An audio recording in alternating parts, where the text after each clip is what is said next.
Hello friends, मैं हूँ सुशील। आज हम स्टार्ट करने वाले हैं साइंस बायोलॉजी स्टैंडर्ड 11 के चैप्टर्स। तो चलिए स्टार्ट करते हैं साइंस बायोलॉजी। दोस्तों, मैं हूँ सुशील आम्बेकर। तो आप इस वीडियो को लाइक कीजिए, कमेंट कीजिए, शेयर करें और सब्सक्राइब करना ना भूलें। और पास वाली बेल आइकन को ज़रूर दबाएं, जिससे मेरे आने वाले नए वीडियो आपको मिलते रहे। तो बच्चों, जैसा कि आप जानते हैं, हमारा पहला चैप्टर है लिविंग वर्ड्स। तो स्टार्ट करते हैं। इसमें मेरे हैंड नोट्स भी है। तो देखते हैं बच्चों, लिविंग वर्ड्स यानी क्या? सजीव सृष्टि जो हमारे आसपास में रहती है, पृथ्वी पर सभी जगह रहती है, वो क्या है? Living words. तो देखते हैं, कैन यू रिकॉल। तो कैन यू रिकॉल में पहला क्वेश्चन है, what is difference between living and non living things. तो देखते हैं, ये टाइप का इंट्रोडक्शन है कि लिविंग क्या है और नॉन लिविंग क्या है। तो लिविंग जिसको हम बोलते हैं सजीव, और नॉन लिविंग जिसको हम बोलते हैं असजीव। तो देखते हैं मेरे हैंड नोट्स में। तो ये रहा बच्चों चैप्टर का इंट्रोडक्शन। इसमें देखने वाले हैं हम लिविंग और नॉन लिविंग को। ये है ऑर्गेनिजम्स टू पार्ट्स में डिवाइड होते हैं, जो कि लिविंग और नॉन लिविंग। लिविंग क्या है? तो वो कैन मूव, जो एक जगह से दूसरी जगह जा सकते हैं, उसको हम स्पेसिफिक लिविंग बोलते हैं। और वो क्या होते हैं? Comes under biotic factor. Organism क्या होते हैं? बायोटिक और अबायोटिक फैक्टर में। बायोटिक यानी कि लिविंग थिंग्स और अबायोटिक यानी कि नॉन लिविंग्स। तो वैसे ही नॉन लिविंग आता है वो कैंट मूव, जो हिल नहीं सकते, डुल नहीं सकते वो। और कम्स अंडर अबायोटिक फैक्टर, जो अबायोटिक फैक्टर्स रहते, तो इसको हम बोलते हैं लिविंग और नॉन लिविंग। तो दूसरा क्वेश्चन है, enlist the characters of living organisms. कि लिविंग ऑर्गेनिजम्स के कैरेक्टर्स कौन से हैं। तो आप जैसे कि जानते हैं कि लिविंग जो है वो पैदा होते हैं और उनकी ज़िंदगी के बाद वो मरते भी हैं, यानी कि बोर्न और डाई, ये सभी ये कैरेक्टर्स है किसके? लिविंग ऑर्गेनिजम्स के। तीसरा क्वेश्चन देखेंगे, whether all organisms are similar, justify your answer. जो ऑर्गेनिजम्स होते हैं वो सिमिलर होते हैं क्या? तो आपने देखा होगा, कोई बड़ा होता है, कोई छोटा होता है, कोई जाड़ा होता है, कोई पतला होता है। तो सभी ऑर्गेनिजम्स क्या है? सेम नहीं है। किसी के जो आई है वो अलग अलग पोजीशन पे रहते हैं, वो क्या है? सिमिलर नहीं होते सब। तो नीचे देखेंगे, plant earth is made of abiotic and biotic components. Components मतलब क्या? यही ऑर्गेनिजम्स जो अबायोटिक है एंड बायोटिक है। अबायोटिक मतलब असजीव, और बायोटिक मतलब सजीव। The biotic component are obviously living beings, जो मैंने आपको बताया, तो वो सजीव है जो around us, present around us, यानी अपने आसपास में रहते हैं। The question is, why do we call them living and how do we they refer from non living. तो क्वेश्चन यहाँ पर अराइज होता है कि हम उसको लिविंग क्यों बोलते हैं। तो इसका आंसर होगा शायद कि वो लिव करते हैं यहाँ पर, यानी वो रहते हैं। And how do they differs from non living, तो उससे हम डिफर्स क्यों करते हैं नॉन लिविंग से। तो नॉन लिविंग जो है लिव नहीं करते, इसलिए हम डिफ़र करते हैं किससे? लिविंग थिंग से। तो 1.1 हमारे चैप्टर का पहला point, basic principle of life. Life का, हमारे ज़िंदगी का जो भी बेसिक प्रिंसिपल है वो यहाँ पर दिए गए हैं। तो पहला है A, the living being once produce means born as to survive. जो भी इधर पैदा होता है पृथ्वी पर, तो वो सर्वाइव करने के लिए पैदा होता है। For survival it needs energy and many chemical molecules. तो सभी को ज़िंदगी में सर्वाइव करने के लिए एनर्जी की और केमिकल मॉलिक्यूल्स की ज़रूरत पड़ती है। For energy it has to perform metabolism. Energy के लिए सबको परफॉर्म करना पड़ता है, किसके ऊपर? मेटाबॉलिज्म के ऊपर। तो metabolism is breaking of molecule. Metabolism मतलब क्या? कि मॉलिक्यूल्स को ब्रेक करना, यानी उसको हम बोलते हैं catabolism. And making of new molecules, यानी कि नए मॉलिक्यूल्स तैयार करना, जिसको हम बोलेंगे एनाबॉलिज्म। तो बी है, from birth onward organism show tendency of growth and development. कि जब भी कोई ऐसा सजीव जो पैदा होता है, तो उसके पैदा होने से वो टेंडेंसी दिखाता है, किसकी टेंडेंसी? Growth and development. यानी कोई भी पैदा हो जाए तो वो अपनी अपनी ग्रोथ खुद तरीके से करता है और अपना डेवलपमेंट भी करता है। This growth is well orchestrated process. ये क्या है? ऑर्चेस्ट्रेटेड प्रोसेस है। You might have observed and mounds, boulders grow, etc. This growth is not from within and hence is not living beings. जिसके अंदर ग्रोथ नहीं होता वो लिविंग थिंग्स नहीं है, यही इस पर दिखाया गया है। तो मेरे हैंड नोट्स में देखेंगे तो इसमें क्या लिखा है कि एनर्जी क्या होती है। The energy is the capability और एबिलिटी टू डू वर्क के लिए हमें जो भी कैपेबिलिटी और एबिलिटी चाहिए होती है उसको हम क्या बोलेंगे, energy. Any body creates produce energy from some processes. किसी भी बॉडी को मतलब सर्वाइव करने के लिए एनर्जी की ज़रूरत पड़ती है, तो ये क्या करती है, तैयार करती, जो कि here living organism perform metabolism, जो मैंने बताया, जिसमें ए पॉइंट है the making and breaking energy molecule is metabolism बताया, प्रोसेस है वो एक। तो इट हैज़ टू स्टेप, जो है कैटाबॉलिज्म एनाबॉलिज्म। कैटाबॉलिज्म क्या है, breaking of energy molecules, and anabolism है, एनाबॉलिक है, मेकिंग ऑफ एनर्जी मॉलिक्यूल्स। तो मैंने जो इधर पॉइंट दिखाया आपको, पहला point basic concept of life, तो उसमें जो ए वाला है तो वो मेटाबॉलिज्म का था, जो बी वाला है वो एजिंग, यानी कि at certain point of time the molecules organ system being to lose their effective working and becomes old. This process is known as aging. तो एजिंग किसको बोलते हैं, अ सर्टन पॉइंट, यानी कोई एक पॉइंट होता है जिस तक आदमी यानी कोई भी सजीव जो है वो बढ़ते ही जाता है और अपनी जो इफ़ेक्टिव वर्किंग है वो लूज़ करते जाता है। तो वैसे जैसे बढ़ता जाएगा वैसे वैसे ओल्ड होता जाएगा, तो उसी प्रोसेस को हम क्या बोलते हैं, एजिंग। तो सी वाला है as we the body lose the perform metabolism the organism die, कि जो आदमी जो है वो मतलब सर्वाइव करते करते, कोई भी सजीव है सर्वाइव करते करते मेटाबॉलिज्म को परफॉर्म करता है और एक टाइम ऐसा आता है कि वो डाई हो जाता है। तो हम नीचे वाला देखेंगे तो वो स्टेराइल है। स्टेराइल क्या, तो वो कांट रिप्रोड्यूस, जो क्या होते हैं, रिप्रोड्यूस नहीं करते, तो उसको क्या बोलेंगे, स्टेराइल। तो ये देखते हैं बुक में, जैसा मैंने बोला कि जो सी पॉइंट है वो है ग्रोथ एंड डेवलपमेंट के जी process have unlimited time span, जो कभी कभी डेवलपमेंट जो है वो अंत तक नहीं चलती, किसी सर्टन पॉइंट पे वो बंद हो जाती। At certain point of time, किसी भी टाइम के सर्टन पॉइंट पर वो बंद हो जाती है और जो बिकम ओल्ड होते जाता है, उसी को क्या बोलते हैं हम, एजिंग। तो डी वाला है life has to continue hence the organism tries to produce to a young like itself.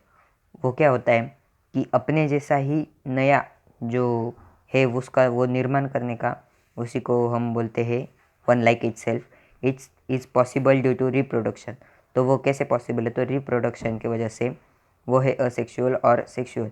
This ensure continuity of race, ये एक रेस की तरह है। Mule sterile worker bees do not reproduce yet are living can we call reproduction as inclusive characteristics of life. तो ये reproduction जो है वो इंक्लूसिव कैरेक्टरिस्टिक ऑफ लाइफ है या नहीं, तो ये शायद है। तो नीचे वाला पॉइंट देखेंगे, as the body loses its capacity to perform metabolism the organisms dies. तो मैंने जैसे बताया कि जो मेटाबॉलिज्म की परफॉर्म वाली कैपेसिटी जो ख़त्म हो जाती है तभी आदमी क्या होता है, डाइज होता है, यानी कोई भी any living being reproduce to thermal, chemical और biological changes in the surrounding. तो हमारे आसपास के कोई भी थर्मल, केमिकल या फिर बायोलॉजिकल चेंजेस है वो क्या है, लिविंग है, क्यों लिविंग को रिस्पॉन्ड करते हैं। This is unique property of living beings. ये भी क्या है, एक लिविंग प्रॉपर्टी, एक यूनिक प्रॉपर्टी है किसकी, लिविंग बींग्स की। तो जैसा कि मैंने बोला कि जो यूनिक प्रॉपर्टी है वो कौन कौन सी है, थर्मल, केमिकल, बायोलॉजिकल चेंजेस, ये सभी चेंजेस क्या है इसकी यूनिक प्रॉपर्टी। और जो एफ वाला पॉइंट है वो क्या है, reproduction, also main principle of living organisms. ये क्या है, मेन प्रिंसिपल है जो असेक्सुअल यानी occurs in plants with single gamete से रिप्रोड्यूस होता है। नीचे वाला है सेक्सुअल, जो ऑक्योर्स इन एनिमल में या फिर प्लांट में डबल गैमेट से होता है। These are huge varieties of living organisms present in अर्थ।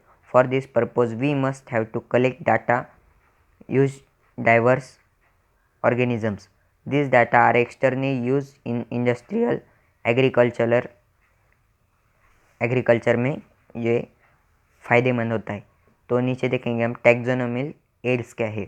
तो टू स्टडी अबाउट डाइवर्सिटी के स्टडी में we have also aids with diverse data is called taxonomical aids. It that is collective of data with various amount or in various field. तो इधर देखते हैं there is immense diversity in living organisms. ये क्या है, immense diversity है। Since time immemorial variety of organisms are living together on earth. Earth पे क्या करते हैं, ये वैरायटी में होते हैं living organisms. In order to understand the interrelationship between living and non-living as well as between two living beings or group, systematic study of this is essential। ये क्या है, essential study। This data is also important for various industries and agricultures। ये data क्या होता है, important होता है किसके लिए, तो इंडस्ट्री के लिए और एग्रीकल्चर के लिए। जैसा मैंने आपको पहले बताया, intensive laboratory are and field studies in order to identify and classify the organisms from strong basis of for meaningful use of the collective data। If we need to study this diversity, certain aid is called taxonomical aids, जिसे मैंने आपको कि बताया can be use, जिसको हम उपयोग कर सकते। This includes herbaria, botanical garden, museum, biodiversity park etcetera. जो कि हम आगे पढ़ने वाले हैं कि हर्बेरिया क्या होता है, बोटेनिकल गार्डन क्या होता है, म्यूजियम क्या होता है और बायोडाइवर्सिटी क्या होता है। तो चलिए नीचे वाला है कैन यू टेल, क्या आप बता सकते हैं। तो देखिए, how can we study large number of organisms at a glance. तो large number of organisms at a glance की वजह से हम ऑर्गेनिजम्स के जो लार्ज नंबर ऑफ ऑर्गेनिजम्स है उसकी स्टडी कर सकते हैं क्या। दूसरा है whether all organisms prepare their own food. All organisms prepare होते क्या, किसकी वजह से, देयर फूड की वजह से। Which feature can be consider as all inclusive characteristics of life and why. Which feature कि लिविंग ऑर्गेनिजम्स में कौन से फीचर होते हैं जिसकी वजह से वो इंक्लूसिव होते हैं। नीचे वाला है थिंक अबाउट इट, इसके बारे में विचार करो। The metabolism reaction demonstrated in a test tube. वो क्या होते हैं, टेस्ट ट्यूब में डिमॉन्स्ट्रेटेड होते हैं, उसी को हम क्या बोलते हैं, in vitro test. Be call living, तो हम उसको लिविंग बोलेंगे। जी हाँ, जो कि अभी लिविंग ह्यूमन बीइंग में भी विट्रो होता है। Nowadays, patients are declared brain dead and are on life support. They do not show any sign of self consequence. Are they living or non-living? तो वो लिविंग है या फिर नॉन लिविंग है। तो नीचे वाला जो मेन पॉइंट है वो हम देखने वाले कि हर्बेरियम क्या होता है। तो पहले नोट्स देख लेते हैं, तो पहले पढ़ लेते हैं। द वर्ड हर्बेरियम यानी हर्बेरियम क्या है, ये प्लूरल है किसका, हर्बेरिया का। Was coined by Pitton de Tournefort in the book Elements. कि एलिमेंट्स जो इसकी बुक है वो पिटन डी टोर्नेफॉर्ट इन्होंने क्या किया है, इसको कॉइंड किया है, मतलब प्रसिद्ध किया है। The art of herbarium was initiated by Italian taxonomist Luca Ghini 1419 to 5056। The art of herbarium क्या है, एक आर्ट है जिसको इनिशिएट किया है किसने, तो इटालियन टैक्सोनॉमिस्ट थे जो लुकागिनी, उन्होंने, उनका कालावधि है 1490 to 1556। Herbaria are effective tools in taxonomical study. तो हर्बेरिया क्या है, इफेक्टिव टूल्स है एक जो टैक्सोनॉमिक स्टडी में काम आता है। The herbarium is essential a dried plant specimen that is pressed, treated and mounted on standard size sheet in order to preserve it। तो क्या है, date place of collective along with details classification and highlighting with its ecological peculiarities। Characters of the plant are recorded on same sheet। Local name and name of collector may be added। This information is given at lower right corner of sheet and is called label। तो इसमें जो important है वो मैं आपको notes के ज़रिए बताता हूँ। तो ये नोट्स, तो हर्बेरियम क्या है, तो herbarium is a singular mode. ये क्या है, सिंगुलर मोड है फ्रॉम प्लूरल वर्ड हर्बेरिया। तो जो हर्बेरिया जो प्लूरल वर्ड है इसकी वजह से, इसकी तरह से ये सिंगुलर हर्बेरियम है। The herbarium is essential a dried plant specimen that, ये क्या है, एक इसेंशियल ड्राइड प्लांट है जो pressed, treated and mounted on standard size sheet in order to preserve it. तो इसको प्रिजर्व किया जाता है और उसके ऊपर शीट लगाया जाता है। तो उसकी जो जानकारी हम देखेंगे, तो जो वो शीट होता है वो क्या क्या कंटेन करता है, तो वो date, place, collection, detail, classification with peculiarities, characters of plants. तो जो शीट होता है उसके ऊपर डेट होता है, प्लेस कलेक्शन होता है, detail classification with peculiarities, characters of plants. तो प्लांट के जो भी कैरेक्टरिस्टिक्स होती है वो उस पर लिखी हुई होती है। तो ये एक प्लांट है हर्बेरियम टाइप का। तो इसके ऊपर जो साइड में दिख रहा है वो उस टाइप का वो शीट होता है। तो ठीक है, चलते हैं अगले पॉइंट पर। अगला है बोटेनिकल गार्डन।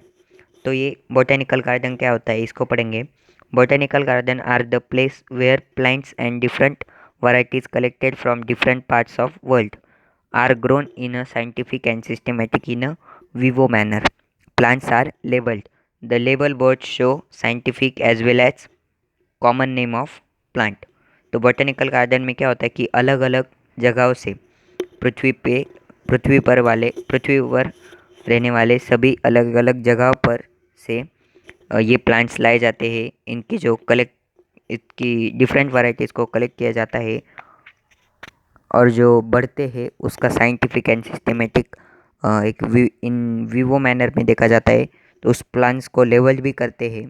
जैसा कि हम इधर देखने जाएंगे कि जो बोटेनिकल गार्डन है कोलकाता का, जिसमें 255 साल जीने वाला एक बनियान ट्री है। तो उधर देखेंगे ये उसकी जो शीट पार्टी टाइप है वो दिखाई गई है। तो इसके जो नोट्स है वो है botanical garden. Botanical garden is place where different varieties of plants from different is collected. Different different जगहों से डिफरेंट डिफरेंट प्लांट्स को कलेक्ट किया जाता है। This collected plants are conserved under scientist with scientific and systematic manner. इसको scientist के द्वारा जो है वो कंजर्व किया जाता है और वो भी साइंटिफिक एंड सिस्टमेटिक मैनर्स में। This gardens contain labelled board. वो इधर मतलब एक टाइप का जो मैंने दिखाया आपको बनियान ट्री का वो बोर्ड होता है, लेबल बोर्ड, जो कंटेन करता है इंफॉर्मेशन अबाउट प्लांट्स को। हम जो लुकागिनी है, प्रोफेसर लुकागिनी, उनके बारे में पढ़ेंगे। तो कि उन्होंने 1543 में first botanical garden of world was establish by Italian professor Luca Ghini at Pisa, Italy. जो पिसा शहर है इटली का, उसमें इन्होंने पहला बोटेनिकल गार्डन जो है वो शुरू किया था। Botanical garden at Kew in England is known as largest collection of more than 30,000 specimens and more than 7 billion herbaria. कि जो इंग्लैंड में लार्जेस्ट यानी सबसे बड़ा जो है क्यू नाम का एक बोटेनिकल गार्डन इंग्लैंड वाला, तो उसमें 30,000 से ज़्यादा स्पेसिमेंस और 7 बिलियन से भी ज़्यादा हर्बेरिया पाया जाता है। तो इंटरनेट फ्रेंड, आप इंटरनेट पे ढूंढ सकते हैं इंफॉर्मेशन अबाउट प्रोफेसर वी के Naik, doctor A V Sathe and doctor P G Patwardhan. Chart दिया हुआ है। Conservation of biodiversity. Biodiversity is degree of varieties of life form is an ecosystem. Biodiversity क्या है, तो एक डिग्री है। तो डिग्री कैसी, जो भी very variation of life form in an ecosystem. Ecosystem में कोई भी ऐसे वेरिएशन आए हो तो उसके लिए बायोडाइवर्सिटी की डिग्री है। Biodiversity is essential to maintain ecological stability. ये क्या इसेंशियल है मेंटेन करने के लिए, क्या मेंटेन करता है, इकोलॉजिकल स्टेबिलिटी को। The extent of complexity and density of biodiversity. ये क्या एक्सटेंड करता है, तो कॉम्प्लेक्सिटी एंड डेंसिटी को। ये can be regarded as a major as a health of ecosystem. Ecosystem के हेल्थ के अनुसार इसको कॉम्प्लेक्सिटी एंड डेंसिटी को रिगार्डेड करते हैं। Population explosion and our exploitation of resources has resulted in loss of biodiversity at an alarming rate. ये क्या हो गया, एक अलार्मिंग रेट पर आ गया है. Conservation involves attempt to slow down, stop, or even reverse the loss in the nature habitat of organisms. This is known as in situ conservation. ये क्या है, एक situ conservation है. तो ये क्वेश्चन दिया हुआ है, why does the loss of biodiversity matter. ये लॉस क्यों होता है. तो for many people it is simple moral और इथिकल इशू. ये क्या बन गया है, आजकल एक इशू बन गया है. We share our planet with hug huge range of other organisms and we have no right to harm them. तो हमें उसको क्या करना नहीं है, हार्म नहीं करना है. तो biodiversity help to maintain stability is an ecosystem. तो बायोडाइवर्सिटी क्या करती है, इसको स्टेबिलिटी मेंटेन करने में स्टेबिलिटी करती है. Loss of one variety of organisms can affect entire ecosystem. तो क्या करता है वो, कि ऑर्गेनिजम्स को अफेक्ट करता है इकोसिस्टम. तो अगला हम देखेंगे म्यूजियम. तो म्यूजियम क्या है. तो museum are the place where collective collection of preserve plant and animal specimens are kept. Museum में क्या रखा जाता है, कि प्लांट्स और एनिमल्स को रखा जाता है. प्लांट एंड एनिमल स्पेसिमेंस में be preserved in formalin 10% to 40% formaldehyde. Formalin का दिया हुआ है कि उसमें 10% to 14% क्या होता है, फॉर्मलडिहाइड होता है. In transparent jars are labelled. कि जो कोई एनिमल होता है या फिर कोई प्लांट होते हैं उसको जार्स में रखा जाता है, ग्लास के. Larger animals like birds and mammals are usually stuffed and preserved. जो एनिमल्स होते हैं जो कि जिनकी प्रजाति जो अंत तक आ गए उसको भी ये क्या करते हैं, प्रिजर्व करते हैं.